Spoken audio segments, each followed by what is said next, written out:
He's become more famous than me. If President Trump thought firing James Comey might ratchet down the Russia investigation and rid him of some headaches, the move might have just boomeranged on him. The president has lost control of the investigation.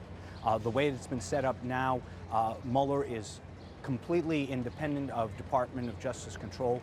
When Comey led the Russia investigation as FBI director, experts say he didn't have many of the powers that new special counsel Robert Mueller is about to wield.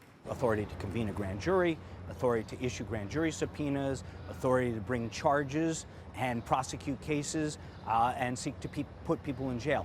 All of those are things that a Department of Justice prosecutor can do that an FBI investigative agent cannot do.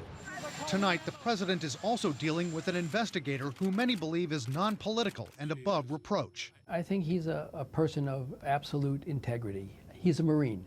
Robert Mueller, a decorated Vietnam veteran, was appointed FBI director just days before 9/11. He served in the job for 12 years, longer than anyone except J. Edgar Hoover.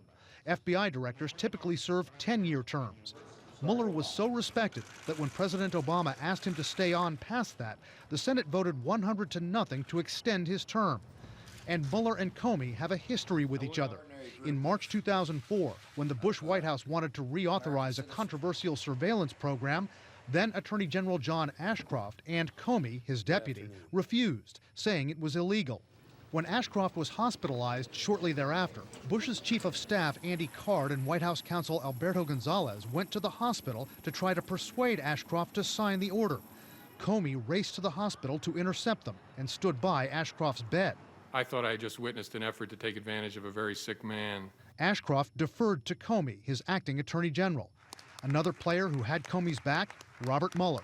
Bob Mueller, FBI director, backs Comey all the way through the process, taking his own notes on the conversations as he learned them. And when the matter came to fruition and the conversations of what occurred and who did what to whom transpired, Comey and Mueller were completely aligned with what actually occurred and prevailed. The Bush White House team backed down. Analysts say Robert Mueller's long-standing reputation for integrity, for doggedness, for attention to detail could also help President Trump. They say that if Mueller digs and finds no collusion with the Russians among Trump's team, then Mueller's gravitas will vindicate the president.